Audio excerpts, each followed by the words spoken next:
good afternoon. I am Marnie Cook with Elizabeth Cook-Lynn, a native writer and scholar and professor. Also my mother. And she's written many, many books, 14 books, and one of those books is called Anti-Indianism in Modern America.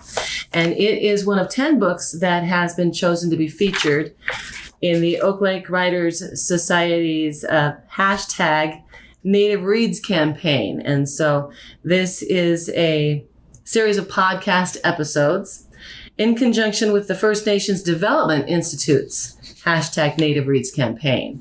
And the podcast series is a supplemental learning tool that can be paired with lesson plans and curricula on the Oceti Shakawi literary traditions. And so we'll talk more about some of those books momentarily, which are the suggested reads for the year, so you can still pick up some of those for the fall as well. All right, I guess first we should talk about the Oak Lake Writers Society and your involvement in the society. And who are they? What do they do? What is the purpose? This is something that was begun at South Dakota State, and it was begun by an English professor named Woodard. And my involvement with it, I was still teaching at Eastern, and my involvement with it was just as a mentor. And so I have mentored this group of South Dakota Indian scholars and writers for over 20 years now. And I think that its purpose was to develop a Dakota voice. It has been, I think, quite successful because people have really responded to it. Mm-hmm, mm-hmm. All right, and so that's kind of what's going on now. And the Oak Lake Writers, you've been involved with them for such a long time, but there are many questions of, how do you become a writer? You are considered a native scholar, but you certainly don't start out with the dream of becoming a native scholar. Well, right? True, yes. So it's kind of interesting, I think, people who don't really know. I find it fascinating anyway, that at a time when no one was doing this, you and my father started a newspaper in the middle of the prairie, a couple of Indians starting a newspaper. Well, the newspaper already existed, but Yes. what Melvin and I were doing was we were finishing up a degree in journalism at South Dakota State. His name was Melvin Paul Traversy Cook, and he was from Eagle Butte. And he was just back from the Army, and so he had veterans money and was in school. And by the time I knew him, he was almost finished, and so was I. And we sort of were interested in developing a modern Indian outlet for news and events. He's the one who had the money and the backing, because there was no such thing as a scholarship in those days for Indians, and at least not as far as we were concerned. Maybe there were in other places, but we decided that when I finished college and got my degree, he was almost finished with his, and we decided that along with his mentors and professors, that the degree that he was taking was called Printing and World Journalism. And the little newspaper that we started dealing with was 30 miles from the campus. And so we began then to publish that newspaper. He was the publisher, and I was kind of the writer, reporter. So that's the way it all started. And I liked your question because it made me think about the fact that I've always wanted to do newspaper work. I've always wanted to be a journalist. I've always wanted to write. And this was an opportunity for me to sort of express that. And I had sort of forgotten. Melvin never did go on to write, although he wanted to write as well. But he's long deceased. And we then began that work, and it was a very good training for me. Yeah, and it's just fascinating just to think that you were thinking about those kinds of things at such an early time, really. I mean, there's obviously other people during that period. Tim Gallego's there at the same time, perhaps thinking about the same things. And so it's just interesting to me that even though there wasn't a specific plan, that your drive and your desire to just write. Well, I think that's something to ponder because. But actually, not just write, but political ideas, not just some fiction or something. Yes, and I think that this was the 1950s when absolutely nothing was going on. It was a totally dead era. Yet we sort of emerged there. And a lot of young Indian men were coming home from the war. I was 9 years old younger than he. And I didn't really have any clue what I was doing, except I wanted to write. So we did that. And I do think that when you look at a writer's beginnings or development, there are movements, and the coming home from the war was part of his movement. What eventually helped me was almost 20 years later when affirmative action became a federal policy. And that was an effort also to get Indians into the disciplines and into higher education. Which then was available to you as a female too. Yes.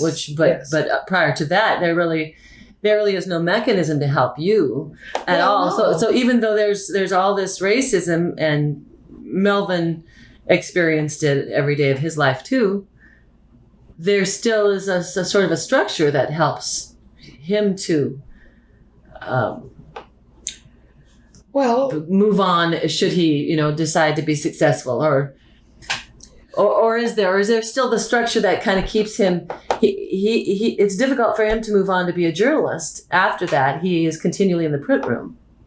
Yes, well, his degree was PRJ, Printing and Rural Journalism, and it was an effort to do something about newspapers in the Dakotas, in the state. Or the lack of. Oh, the lack of, yes.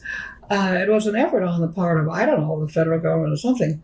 But I do think that most of the effort to become a writer isn't particularly the point that these mechanisms directed themselves toward. They were not terribly interested in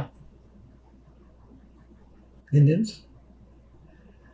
They were interested in the economy that surrounded all of us.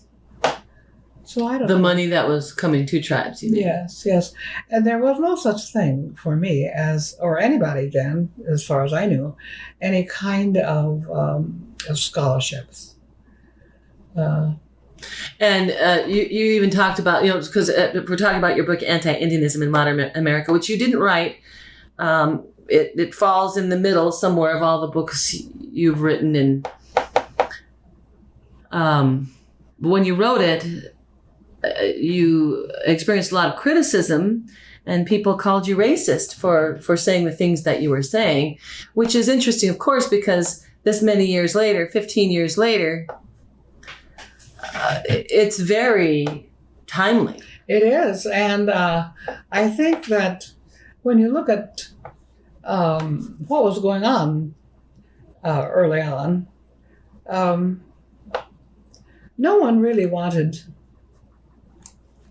to talk about racism on Indian reservations. No one wanted to really talk about oppression. They were trying to make it. People were trying to make it. And so you have to sort of understand. And when I use the term anti-Indianism, that's when the backlash occurred. That was a reference, of course, to anti-Semitism. People in Germany were killed because they were Jews. My point, many years later, was Indians were killed in this country by the millions because they were Indians. Let's not mistake it. Let's not mistake it, because it is connected to, as you say, the things that are going on today. It's connected to the continuing racism of this country, America. And going back to that period in time when you and Melvin are going to school, or even when you're younger than that, as you recounted that story to me, that there's just so much anti-Indianism there. And so... Yes, and it had been for a very long time. When you look at somebody like Charles Eastman, who became somehow, through a miracle, the first physician and went to Dartmouth. When you look at something like that, you realize that the cream of the crop was an anomaly. And his father said to him, his father was in the penitentiary for a long time for the war that went on in Minnesota. And his father said to him, when he came home, "There is no room for Indians here." Well, that hasn't changed. It really hasn't. And so when I grew up, I knew that too. And when I was talking about anti-Indianism, that's what I was talking about too. There is no room for Indians. Just like there's no room for Jews here. And it's a racist, terrible kind of strategy used by aggressive colonial nations. And it's fascinating that when I think about you and Melvin out there on the prairie, starting your couple of Indians, went and got your degrees, and then you're starting a newspaper to serve the general community. It seems like such an impossible thing to occur in 1950. And then you do it again with anti-Indianism in modern America, years before... if we look at what's happening today, obviously many of us, I think for me, I was born during the civil rights movement. So I grew up believing that is how the world was going to go from there and go forward. Never occurred to me that we would go back. Yes. So it's interesting that your book, Anti-Indianism in Modern America, your writings come under great criticism when it came out, but today it is just so timely still. Yes, well, that's a good point to be made, I think. If you're an Indian in this country, you have to become a white man, which is what Eastman's father said to him. There is no room for Indians here. You'll have to become a white man, which he did. He went to Dartmouth. He went everywhere. He got a degree in medicine. That's what you have to do. And of course, the myth around that is that if you assimilate, you will be accepted, which of course is not true. Yes. Well, that's not true either. But if you assimilate, you at least will make it. Make it. Sure. But what you're doing as an Indian person is living in a totally white world. Right. And that's what Esteline was. Esteline, South Dakota, 30 miles from Brookings, South Dakota, is a white world. There are no Indians there. And so those of us who come from reservations and who have land on reservations and who live there recognize that you're in a world of strange people. Well, and you must have learned to write. Well, certainly, if your aspirations were to write about Indian country and Indian news, and then that is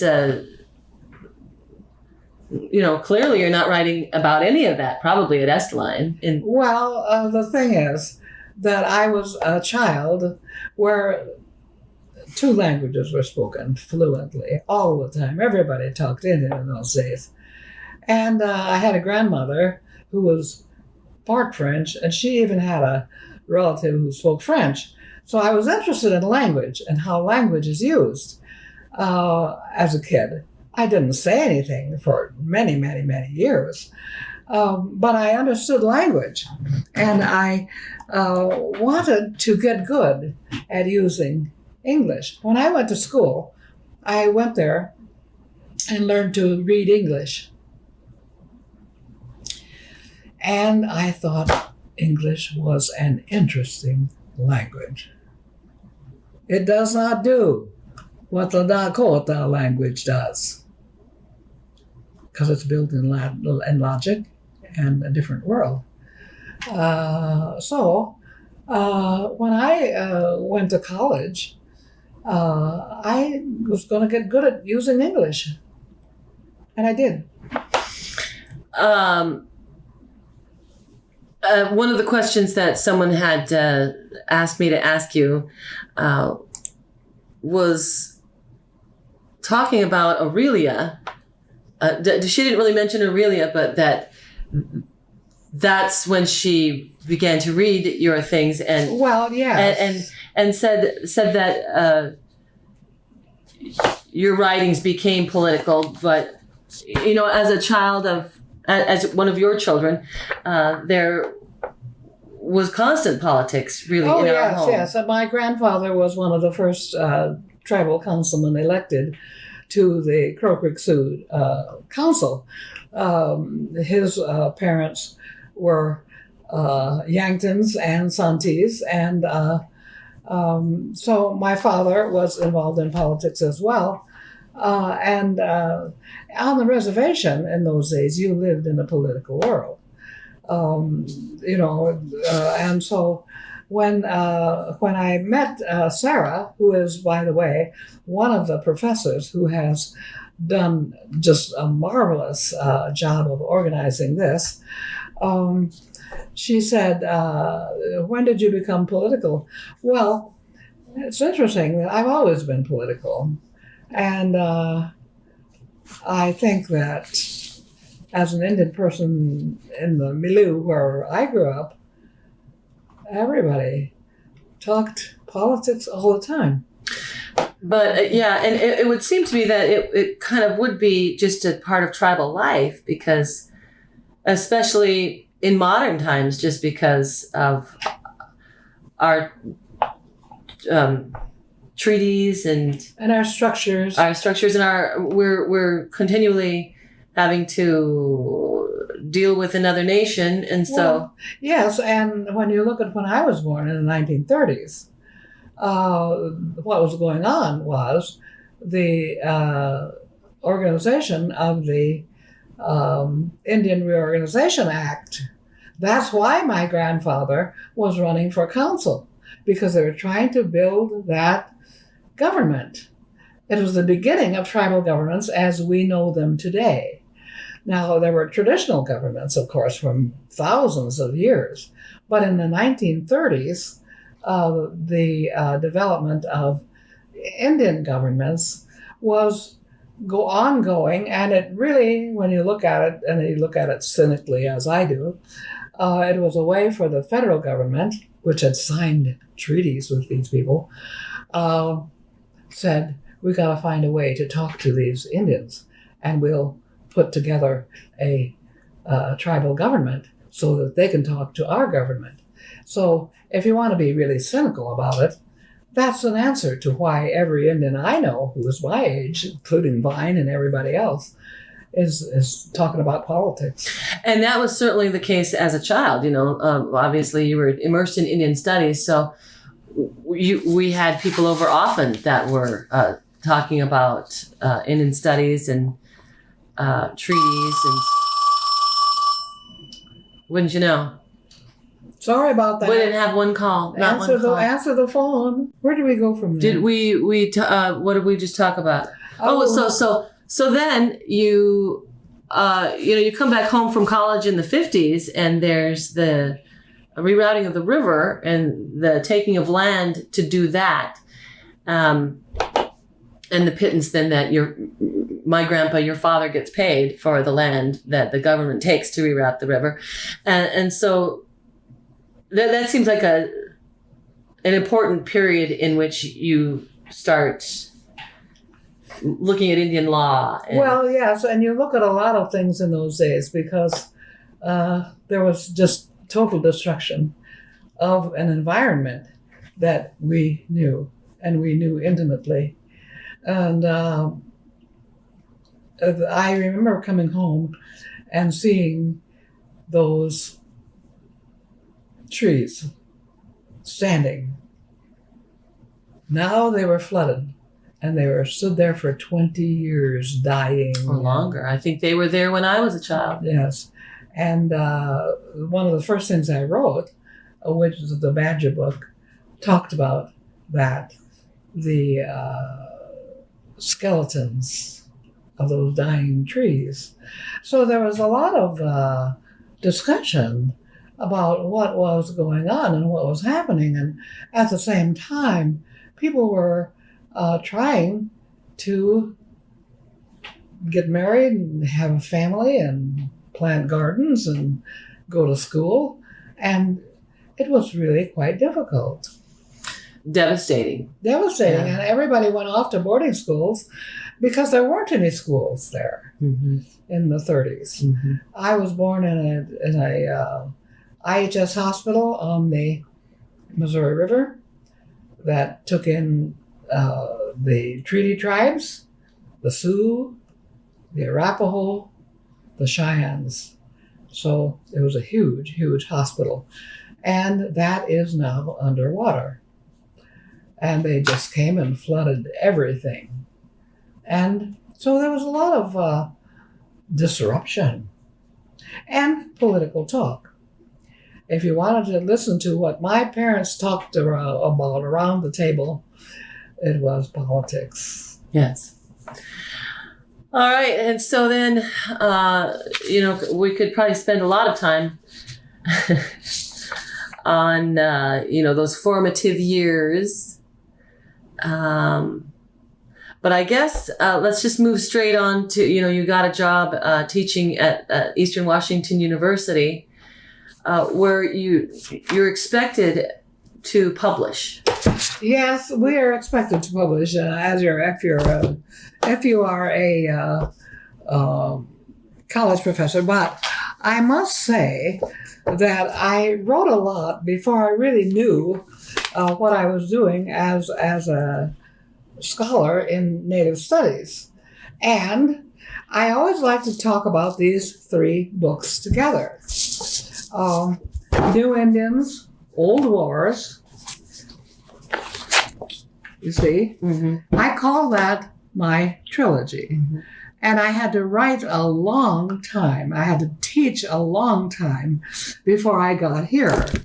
But when I think about the development of Indian studies, I think that every Indian I know, Vine and others, decided to write books that could be taken into the classroom and taught.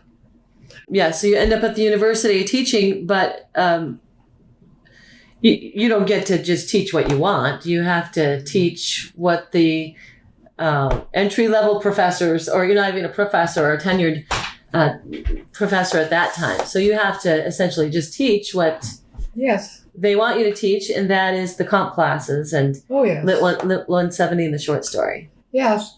And I taught Comp 101, Comp 201, or whatever it was. And I think everybody does that. It was good for me. It showed me some kind of discipline. And I then moved on from that. And developed the Indian Studies program there at Eastern Washington University. Yes, we did develop a program there. Then I also took a sabbatical, and I went off and worked on a PhD, and that was an interesting period, because that does teach you how to write. I mean, you can say, well, you were a journalism student. Yes, well, journalism teaches you how to write, but not like the academic work that I eventually did. Right. That so in order to sort of do what was expected of you there, that's how you end up writing Then Badger Said This, which is a little book of poems and short stories. And one might think that they're just poems and short stories, but there's even political messages in those. Yes, and eventually I am writing Why I Can't Read Wallace Stegner, which is a critique of what I was teaching, because I was teaching American Lit, and some people have accused me of not reading Wallace Stegner. Of course I read Wallace Stegner. Everybody read Wallace Stegner. Required reading at one time. Yes, it was in everybody's curriculum packet. Well, that was the beginning, really, of a critique of learning how to be a lit crit person, I guess. But it was also learning how to analyze and say things. And I think I maybe wrote it as a joke, but at the same time, I was really, really into what are we doing? I'm hired as an Indian Studies person. Here I am teaching American Lit, and I was teaching grammar to people who didn't know the difference between T-H-E-I-R and T-H-E-R-E. And it just went on and on and on. And so eventually I had to say, I'm not doing this. Well, I wrote that. I kept on doing it, of course, but it did lead me into history departments and other places. People, I got a lot of invitations from across the country. The Wallace Stegner book, you're saying, yes. Yes. And people wanted to argue with me, so I went to those kind of things and learned something about the resistance to this kind of snotty critiquing. To your criticism of this pervasive storytelling, I suppose. Well, pervasive white supremacy. That's what it was. Mm-hmm. It took me a long time to even use that word. I didn't know that's what it was. And when you're in a system that is based in, Europeanisms, and it's based in Christianity, and it's based in male hegemony, and all the rest of it, you just go along and do what you need to do so that you can get done what you may want to do. Right, and you eventually do that. I mean, you operate within the parameters, but not wholly necessarily, because you've talked about how. Well, I was never there, really. Right, because you talked about how you go and you're in this white world. You spend your whole day in this white world, and then you come home and then you're in your Indian world, and so you're kind of representing and doing what you need to do, and that's offering up publications that are palatable for a period of time. At the same time, I was trying to introduce students to what Indian studies might be. At the same time, I was trying to teach federal Indian policy to upper graduates, upperclassmen. And we were trying to say what our curriculum should be. Should it just be literature and poetry, or should we move into history and sociology and other things? Well, we eventually came to the conclusion that Indian studies, as an academic discipline, has to be a separate discipline. It can't be part of Chicano studies or ethnic studies or Black studies. It has to be. Yes. And that's when we really got into trouble. And that's when the whole university system in Washington State responded and said, we're going to have an umbrella over all of these little developing places. Or that indigenous studies is the same as ethnic studies. Yes. And so I actually had taught ethnic studies. And I realized that when we looked at the principles that are being taught in that course, sovereignty wasn't one of them. So you never taught treaties, you never taught sovereignty. And isn't that kind of the difference then between indigenous studies as opposed to ethnic Black, Chicano? Well, I don't know. We're still in that argument, I think. We're still, hoping to figure that out. But one of the things that we said, and by the way, this book here has page after page after page after page about how to develop Indian studies, and maybe we should talk about that actually. So you eventually, of course, because you're there long enough, you get to write what you want to, essentially. And that there's Wallace Stegner, which you come under great criticism for that. Well, I think that there's a chapter 5 in this New Indians, Old Wars, and I wrote this prior to Anti-Indianism, mm-hmm. and I wrote this in 2000. And what it does is it tells you about the functions of Indian studies as an academic discipline. I really think, if you want to know what we were trying to do, that chapter is important. And I think that everybody ought to read it. It's in New Indians, Old Wars. And so these 3 books actually are probably really important. And you're calling them a trilogy: New Indians, Old Wars, Anti-Indianism in Modern America, and A Separate Country. They all kind of go together. Yes. And I do think that it tells you about the defensive, regulatory, and transformative functions of Indian studies as an academic discipline. And I really think this is what I wanted to write. And it's page after page after page. And it's what eventually got me a position at ASU, Arizona State. After I retired, they said, come down here and let's talk about this. And I did. And I really liked that part of it. So that's some good reading. And so New Indians, Old Wars then leads to Anti-Indianism in Modern America. Yes. Which... It contextualized what we were saying in the coursework in specific geography. And like today, the conversation that's going on today, and what is racism and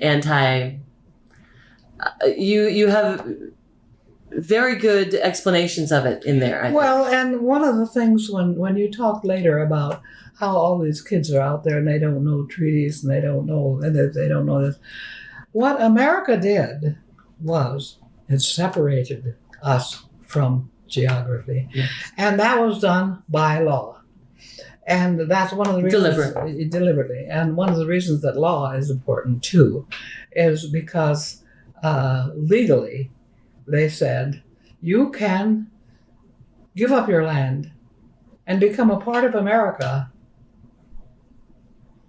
Whoopee, and a lot of people bought it and did. So we have today a lot of landless Indians. I'm not one of them. But you're not one of them. But there are lots of landless urban Indians. And so we then have to understand the importance of that book, too, because it contextualizes what we were talking about in Indian studies and the function of Indian studies within geography, specific geography. As I've said before, the Navajos don't talk about their culture without understanding they are within those mountains, 6 mountains that surround them. And that's true of every tribe. That's what tribalism is. Tribalism connects you to a specific, and that's the last thing that the American public will ever get. Because everybody here, oh, we're an immigrant country. Well, maybe you are. But Indians aren't, you see? And so we have a very, very difficult time defending ourselves, I think. In 2007, I wrote Anti-Indianism in Modern America. That contextualizes all of this within specific geographies, and particularly here in the Northern Plains. We are the Northern Plains Indians that have been here for thousands of years. And then, finally, I just gave in to all of my cynicism, and I wrote A Separate Country. That's kind of where I am now. I believe that that's not where everybody is. I believe that there are a lot of scholars who are talking about post-coloniality. There is no such place. And I have said that in one of my books, that it's some kind of thing that, helps the academic mind, Because it implies that it's over, it's ended. Yeah. It was in the past, when it certainly isn't in Indigenous lives. Well, it isn't anywhere. But the truth is that post-coloniality is neither believable nor is it useful. And that's the important thing. What it's used for is to justify America. It's to justify the continuation of America's aggression. And America's aggression is getting worse every day. You look at what's going on in the world and you worry.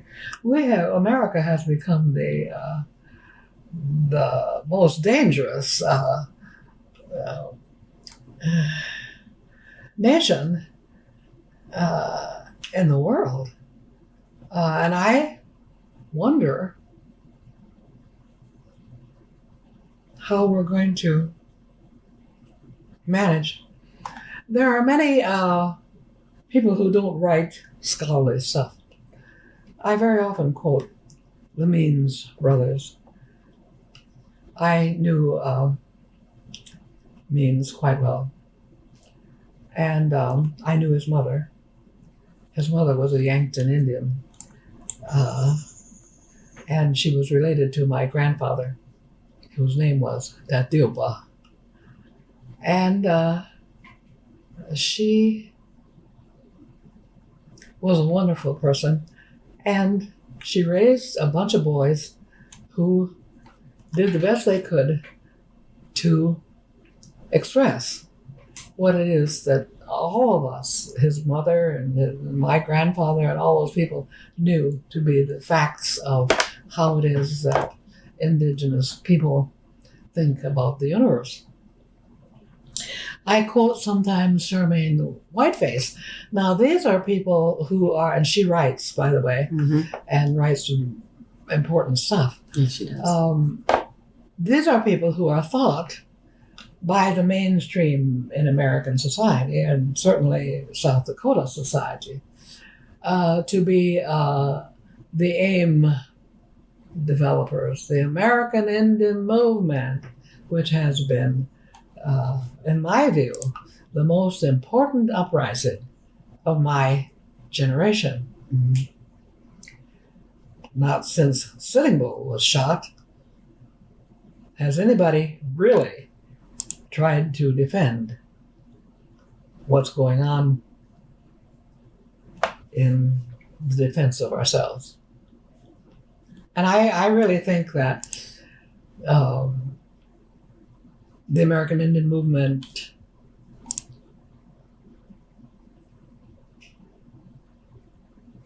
is an important period of time.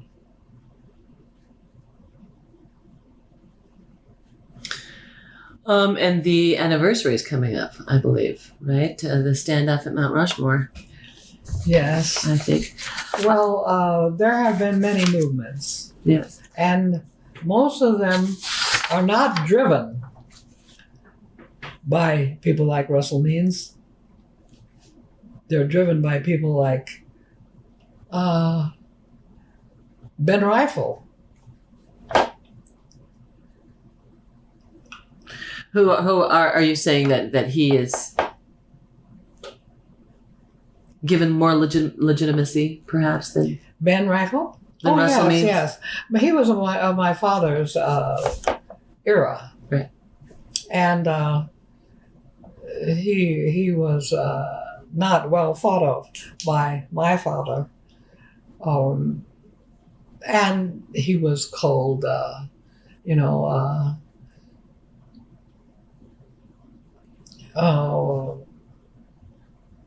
a person who gave in to the powers that be and made it. And that's another issue that I think comes up a lot. People look at me and say, well, she made it, didn't she? She became a college professor. Oh, wonderful, how marvelous. Well, he became a senator. He was the first senator for the state of South Dakota. What my father would say about that is, the state of South Dakota is the enemy of tribal sovereignty. And it is. So you have a choice to make if you're going to be a scholar or a writer. And it's quite difficult to know where to go and how to go. But everything changes. Every generation moves into what is available and where it can thrive. Well, that's interesting that we arrived there, because then, you're talking about, examining hate in Anti-Indianism and hate crimes as the ultimate expression of Anti-Indianism. That's what you say. And so, looking at considering that was written in 2007, and the extreme pressure that and criticism you came under for calling out the racism in this country, which we see, has been, new life has been breathed into that. And so, can positive change occur in society to remedy that attitude? Yes, well, that's an interesting question. Can positive change occur? And the question that often accompanies that is, what is your hope for the future? Well, to be realistic, hope is signifies a plan. you have hope. You're going to have a plan for the future.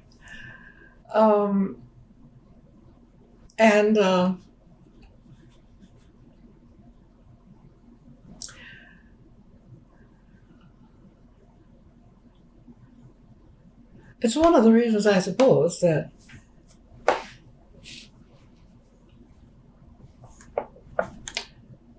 I've sort of quit writing and really don't plan to write anymore. Because you have no hope? That's about it. So you're saying that there's no positive change possible to remedy the issue of racism? Well, the reason that I chose Anti-Indianism, the term itself, is because that's a really interesting question, because there is an answer to that. I chose it because I wanted to make the connection to anti-Semitism. People in Germany were killed because they were Jews. People in this country were killed because they were Indians. There's all sorts of comparisons to be made. And so the thing about the Jewish experience is that there was such a thing as reckoning. That's what the trials in Germany were. The Nuremberg trials. The Nuremberg trials. The Nuremberg trials said to Germans, you did this. This is why you did it. You will be punished. A lot of those people spent the rest of their lives incarcerated. That has never happened here. People here were killed because they were Indians, and the people who killed them, they're white people. And that crime has never been adjudicated. And So in answer to the question, do you have some hope? I think that if the law were to understand its function, there would be people who can be designated as the perpetrators of this crime. Now, I think that's one of the important challenges of today's writers. The challenge to say, who are the perpetrators? I don't know that anybody really wants to hear my answer to that. And I don't know that I'm going to be any more specific than I have been. But right here in this town, for example, we have people in a historical society who are honoring a man named McGillicuddy. Everybody who knows the history of the Northern Plains knows who McGillicuddy was. He was a functionary of the system. And he was a very rich man, very successful man, and he still is. They've got a review of his lives and his sister's lives and his parents, and he is well thought of, and they spend a lot of money rejuvenating the home that he built, and he was an enemy of Chief Red Cloud, who lives out here just 200 miles from here, who lived there and who dealt with him. Well, he was a perpetrator of the crimes. He was within a system. Now, I'm not saying that he should go to jail, but what I'm saying is that much of what has been written about him is false. They go around saying that he spoke Lakota, and he was friends with the Crazy Indians Horse. I mean, they killed Crazy Horse because he resisted. I mean, there has to be at some point in time some important recognition. And so the Nuremberg trials, you see, gave the German people hope for the future. And they have done well. They still, of course, have the hanging on of all of that history. Right now, you can walk down the streets in Germany and see somebody holding up a swastika, I suppose. But it's not the same kind of oppression and theft that goes on here. And the fact that, we talk about World War II, and it's estimated 6,000 Jews. And when you... Millions. 6 million. 6 million, sorry, yes, 6 million. 6,000, good grief. 6 million, yes, 6 million Jews. And then when you talk about the indigenous populations of North America, North and South America, well, let's just talk about North America. Yeah. And those numbers are really unknown unless someone were to take a course like yours that you used to teach, and you'd find out that it's tens of millions. Tens of millions. Tens of millions. And there are people, Jack Forbes, for example, who ran the Indian Studies department at Davis, wrote a book about that. There are many South American scholars who have understood this data, who have published it. But America refuses to go there. And there are no history courses that deal with it in any kind of way, except to say that the history of America is a marvelous history, and we will continue. Manifest destiny. Manifest destiny. Yes, absolutely. Which still is alive today. We haven't been saying it, but you could say that the idea of the individuality, is still, you might as well be talking about manifest destiny.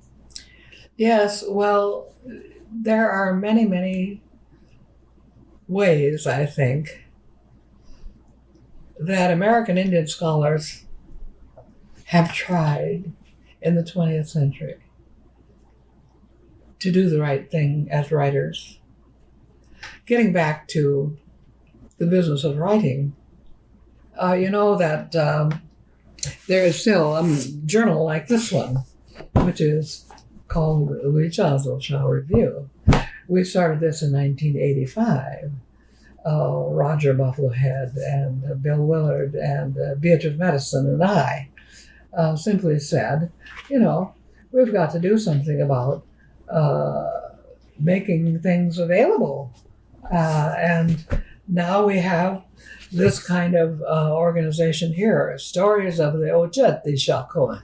And perhaps you could talk about the Oak Lake Writers Society and your involvement, because you helped really, develop it. Yes. And over the years. Yes. And this began because an English prof by the name of Woodard said, we have Indian students here who want to tell stories. And so it began. We have had a huge struggle. And Bill Willard, Bill Woodard. Chuck Woodard. Chuck Woodard has crawled around on his hands and knees for 20 years. He's now retired to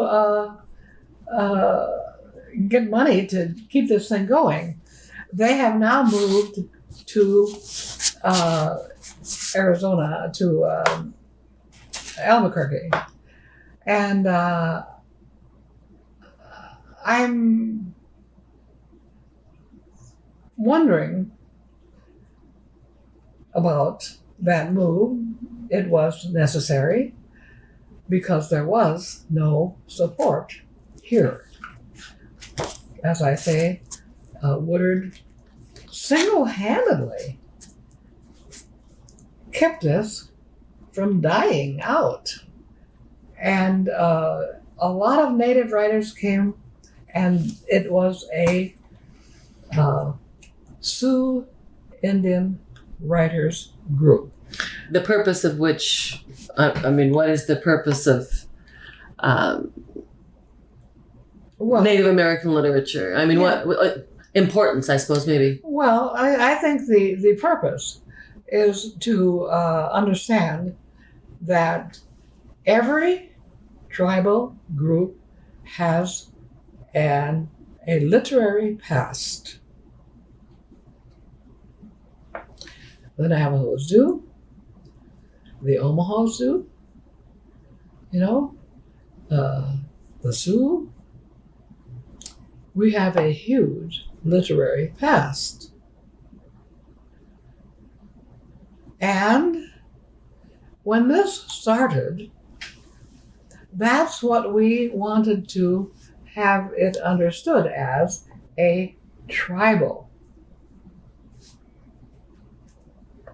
effort to understand that literary past and to contextualize it within the geography.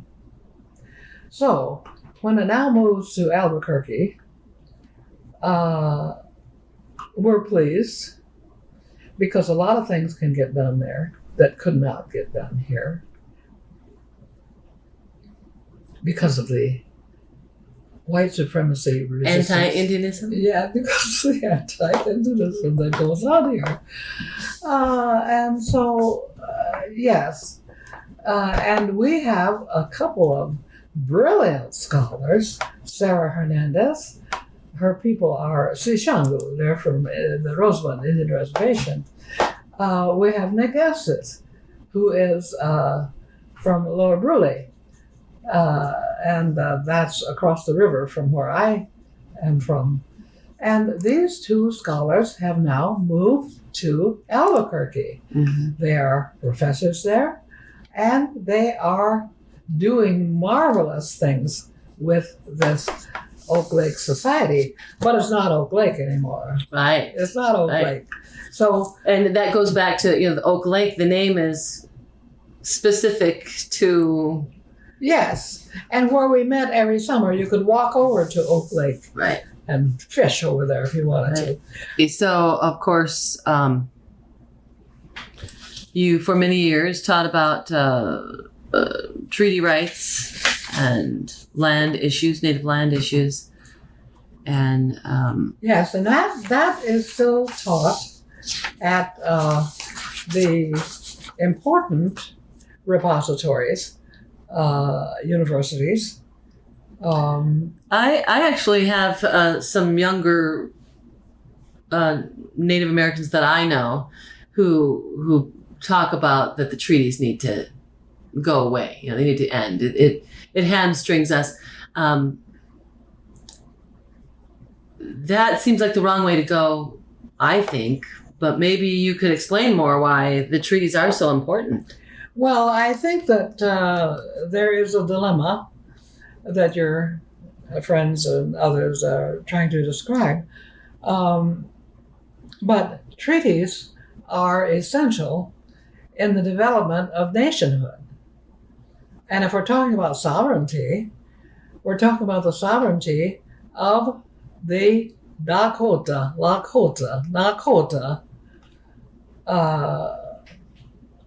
nation. And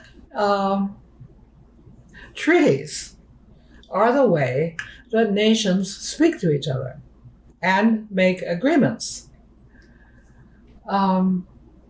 the trouble with that is that as the West was being developed, all sorts of corruption, of course, occurred in the process. And that has been written, and Vine Deloria spends a lot of time doing that. There's another scholar who spends a lot of time doing that, and his name is David Wilkins, and he teaches at the University of Minnesota. And so there are many scholars who are researching and writing that kind of work.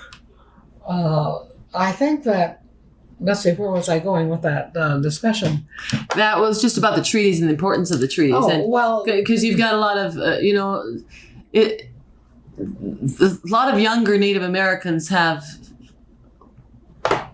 some have bought into the idea that they've abandoned that we should be tribes, and we're somehow separating ourselves, and the treaties they don't serve their purpose. Well, and there is some controversy about that. The thing is that as the West was settled, there were many tribes that were simply taken over. They had no treaties. The thing about treaties is the defense for the large land-based nations. We're one of them. The Sioux Nation is one of the large land-based nations with treaties with the federal government. There are many of us. What has happened is that America has never wanted to defend that. Or recognize us as nations. It begins there, really. Yes. So that has been a continuing struggle. And Nick Estes, who is now working with this group here, is doing some work. Thank you. And we hope is going to do some more work on that. But the major figure is David Wilkins. I think he does a lot of that kind of work. And I think that that is going to be the challenge for the next century. Now, the thing is... protecting the treaties? Yes, absolutely. Absolutely. It is, if I were to do anything more in my long life, it would be to work in that area. But I'm probably not going to do that. What would be the advice you would give to persons who would be inclined to do that? It's hard to give advice to a generation of assimilated young Indian people who have never spent a day on any Indian reservation and who know nothing and who are assimilated into the American dream. It's very hard to give advice to that group of people. Now, you have a family that and grandparents, and you have connections to reservations, and both of your parents have been involved in this. You're a rare young Indian person. Many, too many young Indian people have not had that experience. They don't identify as their native, but there's many though who live on the reservation who aren't paying any attention to. Well, this is true. This is true. But let me give you an example of the difference. I went up here to a taco sale and was talking to a young kid there who was with his mother, and they were selling tacos, and he poured my coffee, and I said, taco inicho, hey. And he said, huh? And all that means is, what is your name? And I said, oh, what's your name? He said, Bob. And I said, oh, are you from here, Rapid City?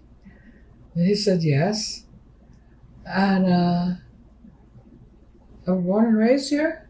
Yeah. Oh, you go to school here? Yeah.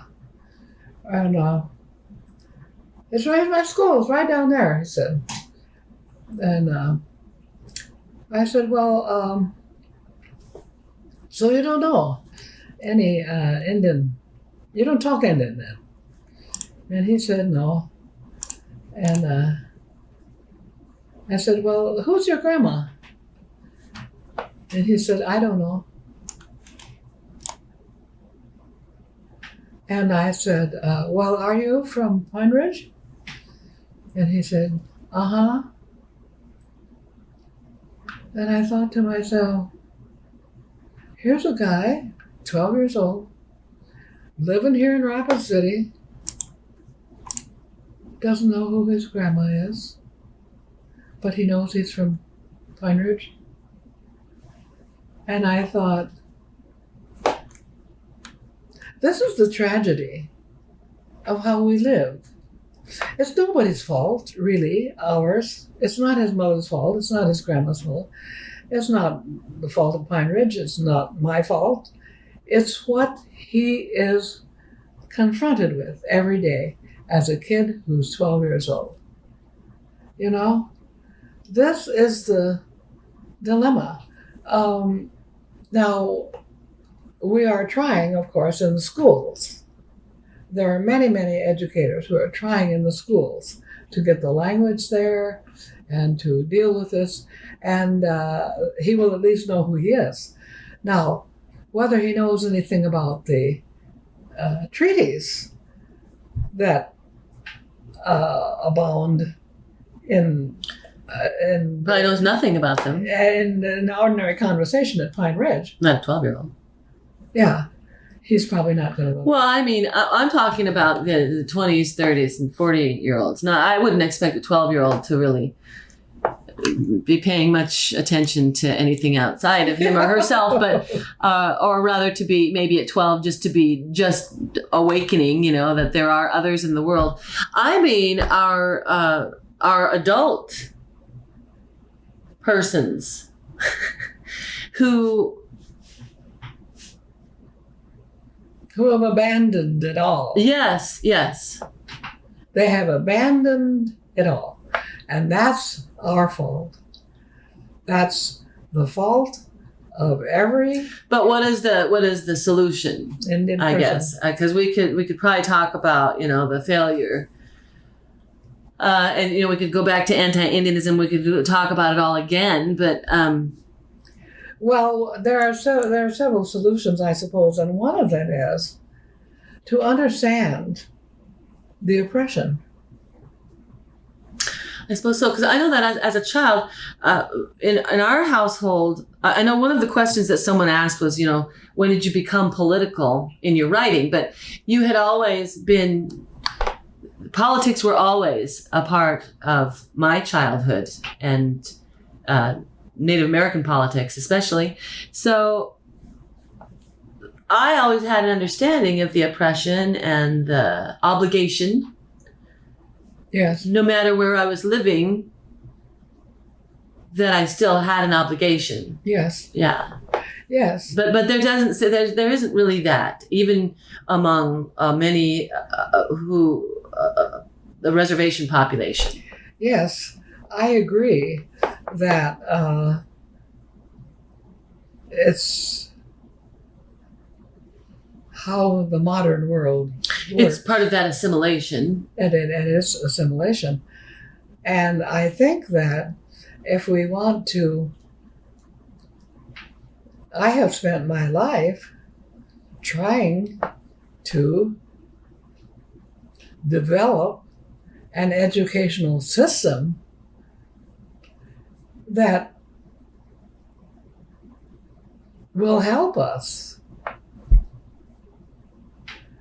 To operate as tribal people, not help us to assimilate them. Yes, and so I did not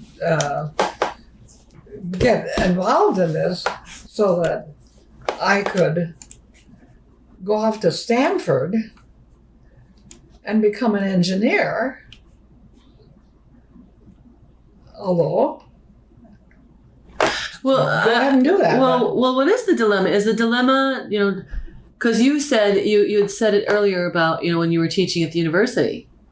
So you'd go to the university and teach and live in this white world, and then you'd come home, and you would live in your Indian world.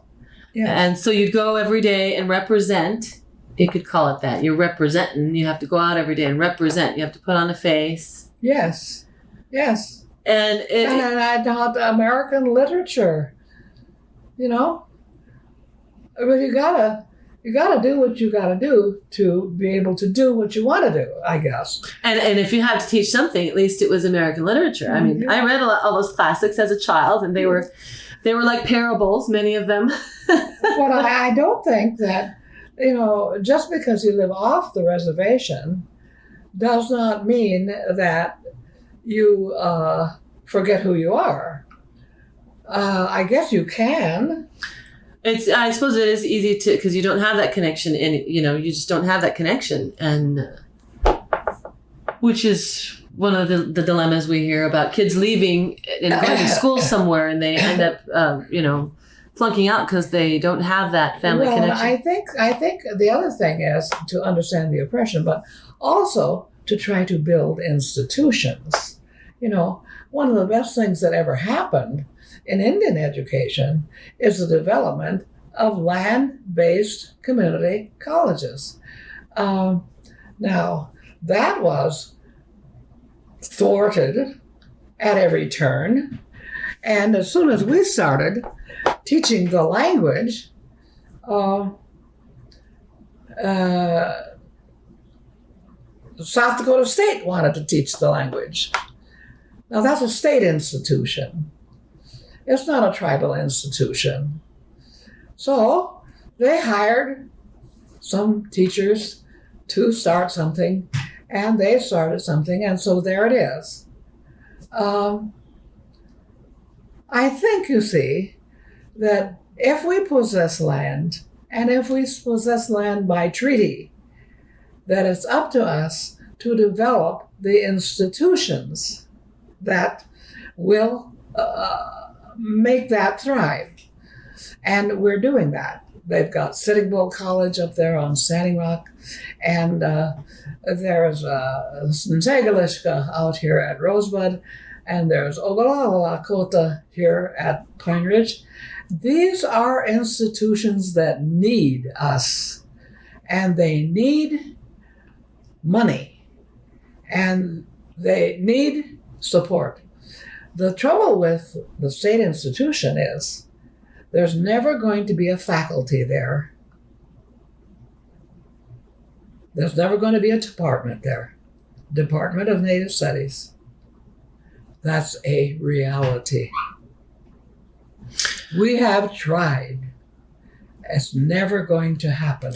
And the period in time where Indian studies exists is just so short, really, from the time that, you're going to college or graduate, I suppose, in the mid-70s.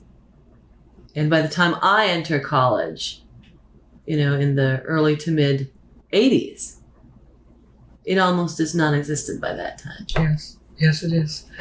Well, I wonder if we ought to say... So should we be done yes. with this episode? And, I did want to say before we do, I know you're going to close with something, but I I know, I just wanted to mention again that this is Elizabeth Cook-Lynn, writer and professor, native writer and professor.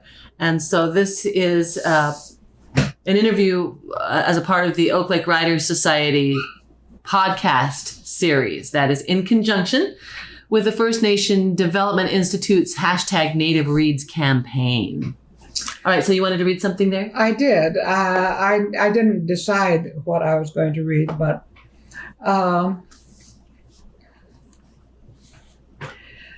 as a critic, not just as a person who is writing, in spite of the reasonableness of any critique of history, nations that have developed genocidal practices toward others within their own nation or society, or even outside of their province, protest their innocence by bringing up the matter of intent.